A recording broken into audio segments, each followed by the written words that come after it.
Morning students, मैं रमेश अभी तक आपको क्लास 6 में के सिविक्स में चैप्टर 1 पढ़ा रहे थे, जिसमें हम लोग डाइवर्सिटी इन इंडिया पढ़ चुके थे। कंपोजिट कल्चर, कल्टीवेशन डाइवर्सिटी पढ़ रहे हैं, जिसमें हम लोग अब कंपोजिट कल्चर पढ़ने जा रहे हैं। कंपोजिट कल्चर होता क्या है, इसके बारे में पूरा डिटेल अब पढ़ेंगे। इंडिया में भी describe as a museum of culture and creed, customs and culture, faith and tongue, racial type and the social system. Bharat को अगर हमको डिस्क्राइब करना है, विस्तार से जानना है, यानी कि म्यूजियम सब जैसे अजायब घर होता है ना, ठीक है, कि विभिन्न प्रकार की चीज़ें पाई जाती हैं अजायब घर में, वैसे म्यूजियम में उसी प्रकार से भारत की संस्कृति भी है। कस्टम्स हैं, क्रीड्स हैं, भीड़ भाड़ हैं, रीति रिवाज हैं यहाँ के, उनके त्यौहार हैं और अनेक प्रकार की चीज़ें, उनके सामाजिक जो भी चीज़ें हैं उन सारी चीज़ों को हम लोग जानते हैं। But in the spite of all these differences, there is a basic unity in thinking, feeling and living condition of Indians. किंतु अगर हम सभी डिफरेंसेस की ओर जाते हैं, उनके रीति रिवाजों की ओर जाते हैं, उनके धर्मों की ओर जाते हैं, उनकी संस्कृति की ओर जाते हैं, फिर भी हमको उनमें बेसिक यूनिटी, यानी कि हमको फिर भी उनमें मौलिक एकता दिखाई देती है, जिसे हम लोग महसूस भी करते हैं और उन लोग एक दूसरे के साथ रहते भी हैं, उनके त्योहारों को भी एक साथ सेलिब्रेट भी करते हैं। How do we explain composite culture? अब बात आती है कि हम कैसे कंपोजिट कल्चर को किस तरीके से कैसे उसको एक्सप्लेन करें, विस्तार से जानें, डिस्क्राइब करें। Indian have the common inheritance, common history and the common impression of the past. भारतीयों का अगर देखा जाए तो इतिहास साधारण रहा है, यानी कॉमन इनहेरिटेंस भी रहा है, साधारणतः इतिहास भी रहा है और कॉमन इम्प्रेशन, उनका प्रभाव भी साधारण ही रहा है। Pandit Jawaharlal Nehru designation the culture of India as a composite culture. Bharat के सर्वप्रथम पहले प्रधानमंत्री जब पंडित जवाहरलाल नेहरू जी ने इस डेजिग्नेशन के, यानी उनके कल्चर को क्या है डिस्क्राइब किया, डिज़ाइन किया है, जिसे कंपोजिट कल्चर के नाम से जाना गया है। That is made up of the several different trend, जिसे अनेक प्रकार के डिफरेंट ट्रेंड, यानी कि अनेक अलग प्रकार के ट्रेंड से जाना गया है, उनके परंपराओं से जाना गया है और उनके प्रभाव से, इन्फ्लुएंस से भी जाना गया है। The Aryan and the Dravids, no doubt Aryan और द्रविड़, ये आप जानते हैं कि आर्य अलग थे और द्रविड़ अलग थे, इनमें कोई शंका नहीं। Let the basis of Indian culture, उनके रीति रिवाजों से भी, but the influence of the Greek after the Alexander invention can also be the seen in the field of the sculpture, astronomy and the mathematics. किंतु जब Greeks Bharat में आए, Greek में आफ्टर अलेक्जेंडर के बाद बहुत से इन्वेंशन है, बहुत से खोजे हुए, जिसे हम लोग अनेक क्षेत्रों में दिखाई देता है। उनके स्कल्पचर के क्षेत्र में, एस्ट्रोनॉमी के क्षेत्र में और गणित के क्षेत्र में। The prolong contact with Islam influence every aspect of Indian life, religion, art, literature and the social arguments. किंतु लेकिन जब इस्लाम धर्म आया, जब इस्लाम आया तो भारत की जो जीवन शैली थी, उनकी दिनचर्या थी, उस पर काफ़ी इसका प्रभाव पड़ा, धर्मों का प्रभाव पड़ा, कला का प्रभाव, साहित्य और सामाजिक अरेंजमेंट का भी काफ़ी प्रभाव पड़ा। ड्यूरिंग द लास्ट 200 ईयर्स, लगभग पिछले 200 सालों में, the thought and the culture of the west to influence Indian greatly.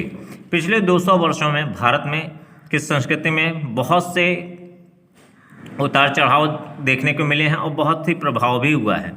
The culture of India was the shaped by the west number of factors. Vast भारतीय की संस्कृति की बात करते हैं, वह भी आज आकार जो है बड़े पैमाने पर उनमें काफ़ी प्रभाव हुआ है और बहुत से कारक ही हैं। The geographically condition of India have gone a long way in the building the social, economic and the cultural life and land it colour and variety. अगर हम भौगोलिक स्थितियों की बात करते हैं तो इंडिया से लगभग वो जा चुकी है।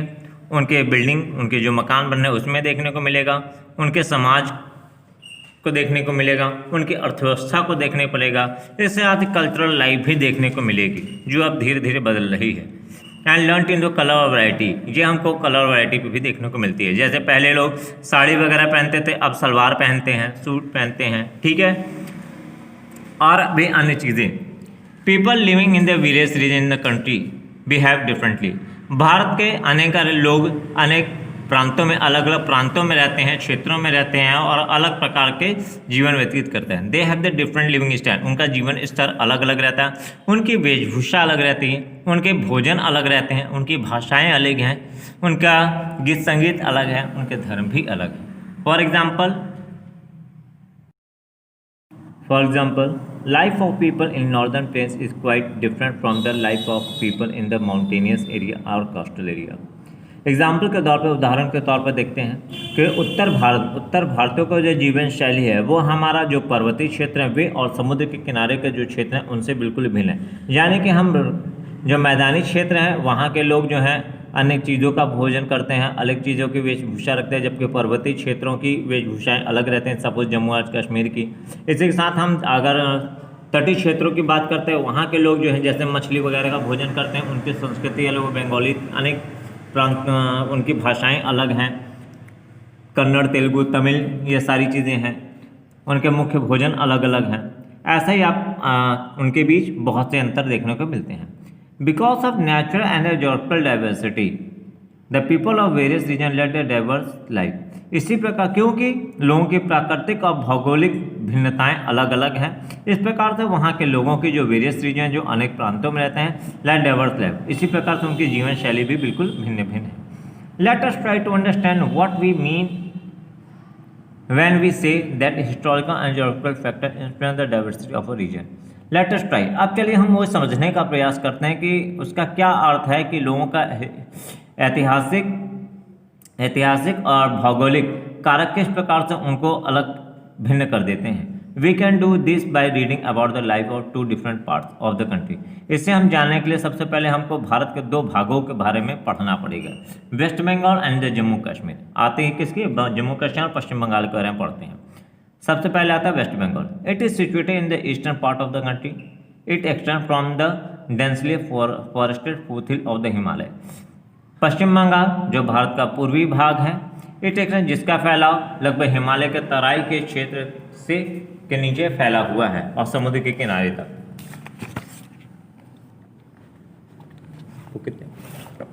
पाँच minute. Large part of the state is covered by the old alluvial deposit, brought by the streams of coming from the west.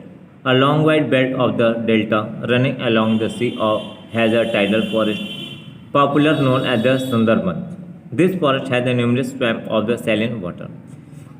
ये जो पूरा मैदान है कवर्ड, जो पूर्ण तरह से एलुवियल सॉइल से निर्मित है, क्योंकि ये नदियों के द्वारा लाई हुई मिट्टी, यानी पश्चिम से जो नदियाँ आती हैं जैसे गंगा हुई, उसकी सहायक नदियाँ यमुना हुई, ठीक है, गंडक, सोन, ये सभी नदियाँ जो आती हैं अपने साथ काफ़ी मात्रा में सीट लेकर आती हैं और इसी कारण से वहाँ की मिट्टी काफ़ी उपजाऊ है। इसकी बहुत बड़ी लंबी रेखा है जो, और इसी के साथ समुद्र का किनारा भी है जहाँ पे बहुत अधिक लोग निवास करते हैं, और वहीं पे आपका बहुत बड़ा आपका सुंदरबन डेल्टा भी है, जिसे हम लोग आपका उष्णकटिबंधीय वन पाया जाता है, जिसे हम लोग सुंदरबन डेल्टा के नाम से जानते हैं। This forest has numerous swamp of the saline. यही आपका एक ऐसा वन है जो आपका खारे पानी के बगल में स्थित है। Summers are hot and humid. यहाँ की गर्मी गर्म और नमी भरी रहती है। Humidity is high and the weather is very dry. यहाँ हमें नमी जो है बहुत अधिक होता है, इसी कारण से मौसमी क्रियाएँ होती रहती हैं। 10 to 140 centimetre rainfall received during this season. लगभग यहाँ पे 10 से 140 सेंटीमीटर की बारिश होती रहती है उस दौरान। Winter are presently cold. यहाँ की ठंडी काफ़ी ठंडी रहती है। रिसीव लिटिल और हल्की बारिश होती है। बिकॉज क्योंकि of the delta region alluvial deposit in the high humidity the main occupation of the people is agriculture. Delta होने के कारण, यानी कि आपके नदियों के द्वारा लाए हुए है तो ज़्यादातर डेल्टा रहेंगे ही रहेंगे। इसके एल्वियल अधिक मात्रा में होने के कारण, अधिक उपजाऊ भूमि होने के कारण यहाँ के लोग यहाँ कृषि कार्य भी करते हैं, अधिक मात्रा में करते हैं। The main crops grown here the rice and jute. यहाँ मुख्य रूप से धान और जूट की खेती की जाती है। Fishing is another main occupation of the people who living the near the coast.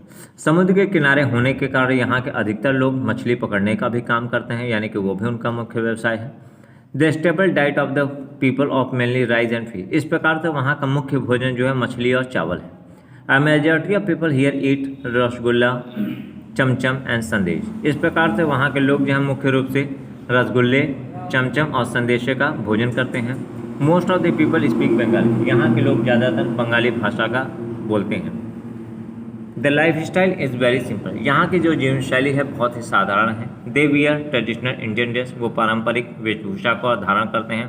Women's wear, महिलाएं साड़ी पहनती हैं, साड़ी और ब्लाउज पहनती हैं, जबकि मैन वियर कुर्ता एंड धोती। जबकि मनुष्य आदमी धोती और कुर्ता पहनता है। दुर्गा पूजा जो है फेस्टिवल ऑफ वेस्ट बंगाल, और पश्चिम बंगाल का मुख्य त्यौहार जो है वो दुर्गा पूजा है। This state is the biggest producer of jute in the world. विश्व में सबसे अधिक मात्रा में जूट का उत्पादन पश्चिम बंगाल में ही किया जाता है। Waste Bengal has many worth seeing place. इसके साथ ही पश्चिम बंगाल में बहुत से ऐसे दर्शनीय स्थल भी हैं जो देखने योग्य हैं। The biggest attraction is the Victoria memorial, जिसमें सबसे बड़ा आकर्षण का केंद्र विक्टोरिया मेमोरियल है। It have was built in the 1922 in commemoration of queen Victoria of England, जिसे इंग्लैंड के महारानी क्वीन विक्टोरिया ने 1922 में बनवाया था। In the beginning the English had made Kolkata the capital of India. और सर्वप्रथम जब ईस्ट इंडिया भारत में आई तो उन्होंने कोलकाता को भारत की राजधानी बनाया। इसके आगे का अगला पार्ट हम लोग वैली ऑफ कश्मीर यानी कश्मीर की घाटी अगले भाग में पढ़ेंगे। तब तक के लिए धन्यवाद।